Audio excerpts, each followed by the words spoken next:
some waves, making some headlines, and a lot of people are dedicated to misunderstanding what exactly it is that she's saying. So the Yes, floor is yours. they absolutely are, and I hate to see that, by the way. Anything she says, she always gets vitriol back, which I hope one day changes. But we do need to talk about what she said in this case. Last week on our podcast, Unapologetically Angel, which is her podcast name, Chicago Sky star Angel Reese, she gave a small peek into the WNBA CBA negotiations, which are currently ongoing. We already know that they've opted out. So we have that in tow when we think about this. But during the podcast, she said, I've got to get in the meetings because I'm hearing if y'all don't give us what we want, we're sitting out. And Dejanay Carrington, who has been sitting in on the meetings, added during the podcast that it's a possibility for real. So the comments from Reese, as we just talked about, they naturally caught fire, which prompted her to come back on social media and add, we are prepared to stay at the negotiating table for as long as it takes. I will continue to use my voice to speak for what we want and deserve as a league. Asia Wilson was asked about the comments on Monday, saying, I feel like we can make things work. It's going to take a lot, but I don't want to say that or think that we shouldn't even have to get to that point. Last year, it's important to note that the WNBA players, as Just to clarify, so for everyone who's saying this is not what Angel Reese said, Angel Reese she put out the tweet and said, we're willing to sit at the table for as long as it takes. What does that mean? She is confirming. So Angel Reese, you need to stay out of it. Let your management, let whoever has a problem with the situation, Mrs. The WNBA doesn't pay my rent. Don't you have so much other stuff going on? Stay out of it. Respectfully. Now you're putting yourself in another situation to be thrown under the gas by everyone. Here you go again. You just can't stay off social media. You got all this stuff going on besides basketball. Worry about it. Worry about that. Stay focused. Lock in. All these girls who are complaining about money, they're obviously not in the same situation as you, correct? Respectfully. So leave them and let them do all of that stuff. You should have stayed quiet, and that's it. Let them worry about that. You could go on a strike, Angel. You could go on a strike right now, right? Because you got so many other, your podcasts and all this other stuff you're doing, right? As you say, nothing else pays your bills. The W doesn't pay your bills, so you could go on a strike. A lot of these other girls that now are talking about striking and sitting out, go sit out. Go sit out. You don't think that they're working out all of this stuff for you guys that you guys keep constantly talking about? Keep throwing jabs and jabs and jabs. You don't think that they're already working on this? That's crazy to me. You're going to have to go get a regular job if you go on a strike. as we said earlier, opted out of the current CBA, which was set to These girls act like they got millions in the bank. Talking about let me go on strike. What? expire in 2027. Poking They're the bear. still going to play in the 2025 season under the current CBA rules, which leaves a year for a deal to be met before the possibility of a lockout. And with all of that said, Ashley, do you think that it will come to a walkout in these CBA negotiations? Um, well, look, they obviously still have this season, as you mentioned, to play under the current CBA. And that gives the benefit of time on their side to have a little bit more time to negotiate what is exactly they want, what it exactly is that they don't want. But I think this, I won't go as far as saying a walkout, a lockout, whatever it is that you want to refer to it as, because I think there's a few things, right? I think when you talk about the WNBA, the athletes in general are already underpaid, right? And then when Mm-hmm. you talk about the non-star players, they're even more underpaid. So when you're talking about guys, like I'm gonna use the NBA as example because it's the lockout I can remember most vividly in my mind. Um, it's a little bit easier. I say easier because obviously you're still not playing, you're still not doing what you love, things like that. But when there's so many athletes within an association, within a league, making absorbent amounts of money and having that money in the bank, it's a little bit easier to stand in your conviction and say, we're not going to play because you have $40 million in your bank account, right? You can afford to miss a season if you really Yeah. wanted to. Even bench players in the NBA are making a couple millions of dollars, right? When you talk about the WNBA, that's not the case. And we know that because we know what the numbers are, we know what these women are fighting for. So while it does sound great for all these women to kind of band together and say, we're going to sit out, we're going to have a lockout, we're going to walk out, it's also not the most realistic for a majority of these players. Not everybody is paid in that 1% of the WNBA, and even the 1% of the WNBA could be paid more, right? So that's one situation. I think that I also believe that this is just the women's way of saying, hey, we know where the league is now. We're not worried about where it was 10 years ago, 15 years ago, even 5 years ago. We know what women's basketball, women's sports means right now. We know the movement we are in right now.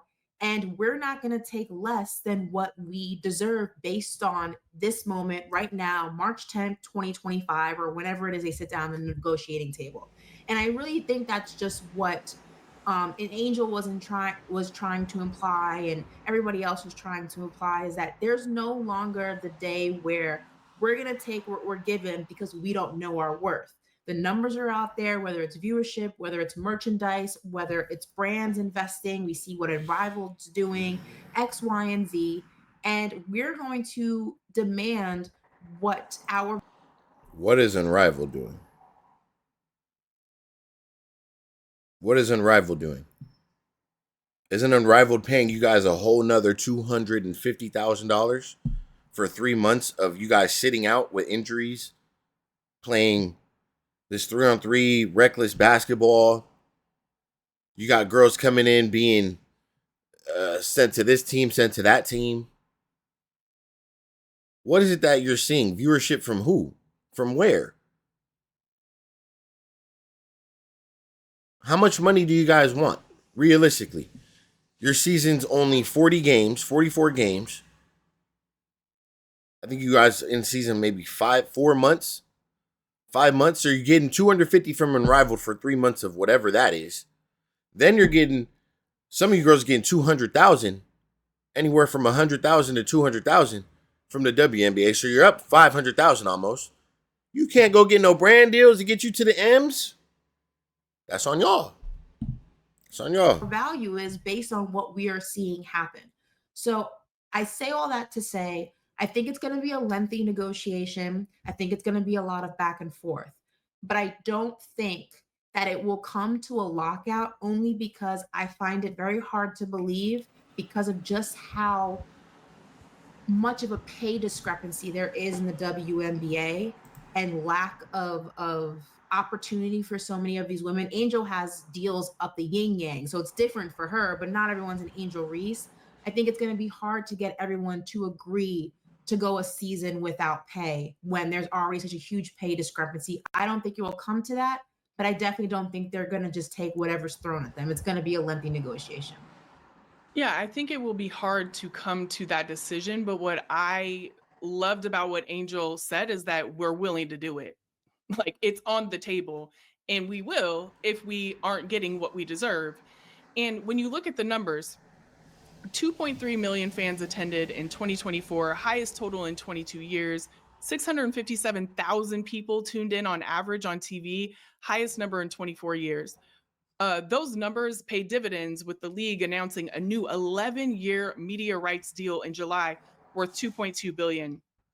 Final game of the 2024 WNBA Finals saw a 142% increase in ratings over previous year's finale. So when you look at that, and you hear Asia Wilson saying, "I hope it doesn't even get to that point." They know what they just it's on the table, and what Definitely don't think Listen they're to going to this just right take here. whatever's Here we thrown at them. go. It's going to be a lengthy negotiation. Yeah, I think it will be hard to come to that decision. But what I loved about what Angel said is that we're willing to do it. Like, So you love the fact that Angel said you're willing to do it. We're willing to do it. Go lock out. Go on strike, please. And watch what happens. Go on strike. In fact, I'm glad all you girls decided to get a 1-year contract. I'll fire all you. I'll fire all of you. Please, I want to keep my $50 million. I keep losing a year. I really would love that. Since you guys are so entitled, since you guys know what numbers do, how about we compare the WNBA numbers since we're so excited about viewership? And I'm part of it because I know that Caitlin Clark brings the viewership. So I talk about it. If you're not Caitlin Clark right now, it's not happening. You're not getting the views that matter. You're not getting views that are like, oh my goodness, we can compete with the NBA and all. No, you guys, the little bit of viewership you're getting is still nothing compared to the top 5. You're not getting MLB views. You're not getting NHL. You're not getting NFL. You're not getting MLB. You're not getting NBA. So you want all of this money acting like you guys are putting out some great product day in and day out. People still don't like watching the W. I don't know why. I like it. People don't like it. The fact that she's saying, I'm glad that, we're willing to do it. It's like, you girls are going to go sit out. You guys are going to have to go get a job. And if you guys are banking, they're talking like this because they think Unrivaled is really going to be able to support that salary.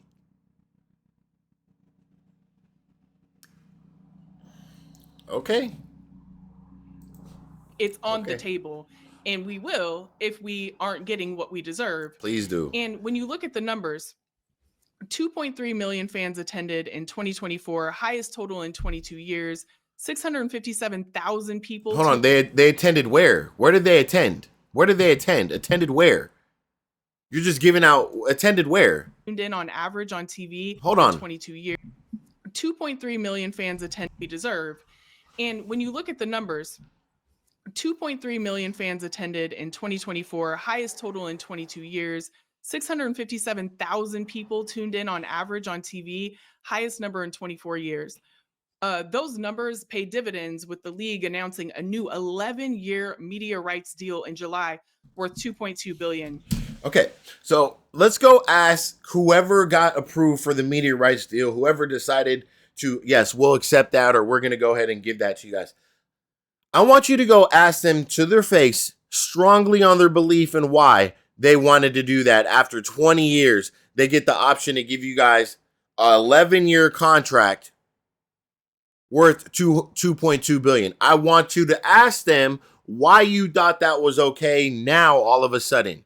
After the past 20 years of watching them still lose the same amount of money. Who came into the league this year? I want you to ask them why.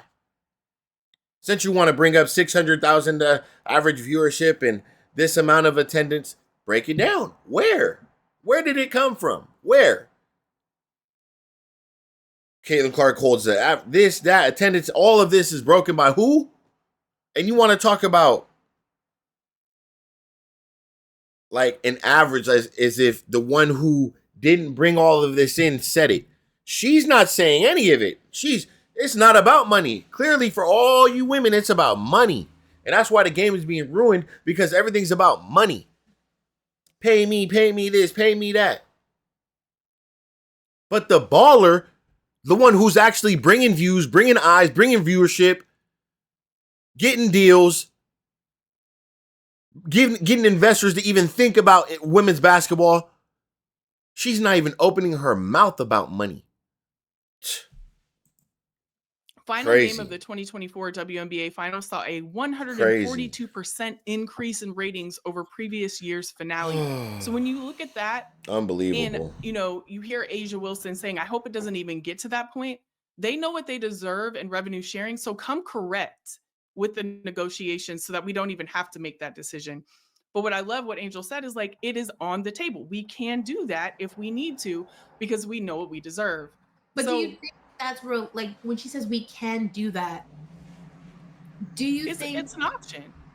But do you think it's real? Like again, not everybody's making Angel Reese. I think it's easier, and when I say easier, I put that in quotations for people who are listening.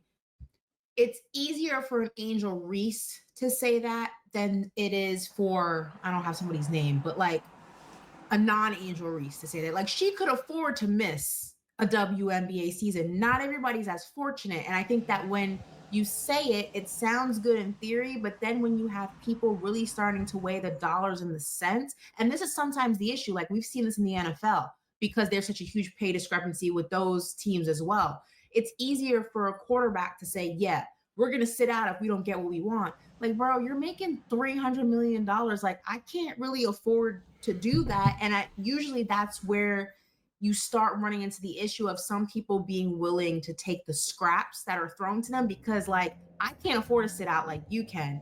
So I'm only saying, like, it sounds sometimes good in theory, but then you start weighing like my bank account to your bank account, and I'm like, yo, Alicia, Exactly. you had me until I saw what was in my bank account. And I can't be with you on this one, sis. You know what I mean? Right. I think it's two things can be true at once. Yes, it's going to be hard for a player that is not Angel Reese or somebody that, you know, has the deals and all of that Yeah. that they can kind of supplement with. Like it's going to be hard, but I don't think that doesn't mean that it's not something that is on the table. I mean, we've No, seen yeah. Yeah. yeah, and I think that's all she well, and I don't want to speak for her, but from me listening to what she had to say, that's all she was trying to say is that, you know, if we need to do it, if we're not getting what we deserve and we're setting the table for players and players, you know, years and years to come, like it's something that's an option for us and we can decide to do that if we want to. Would it be a hard decision for some people? Would more people sacrifice than others? Yes. But is it something that we are willing to do to get what we deserve, to get the revenue share in the pensions, the childcare, the family planning benefits, like all of the things that these players deserve? It's something that is an option that we'll look at. And then I think, you To me, know, it kind of stand sounded like up. she was saying, like she was almost daring the league to like call her bluff. You know, or Yeah. Exactly. So she's being a little bit more on the realistic side.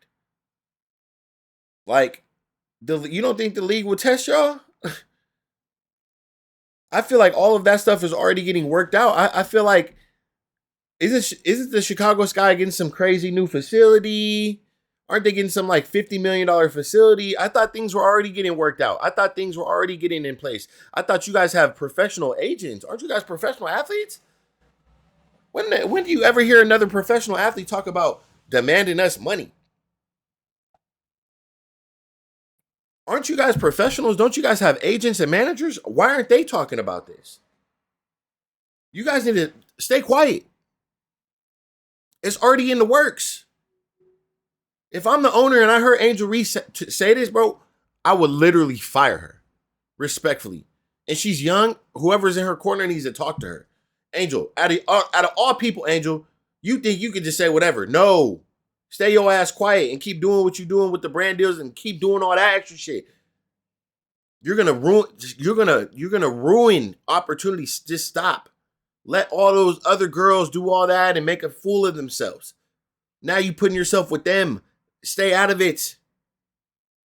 Stay out of it, man. And that's all I got, bro. That's all I got in the situation, to be honest.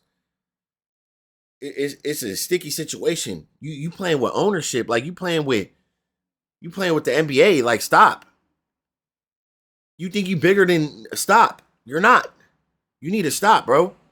For all those other girls, Dejanay and all of them, hey, if that's how they feel, let them sit out. Let them strike. Let them do them. And that's it, man. I'm going to catch you on the next video. I'm out.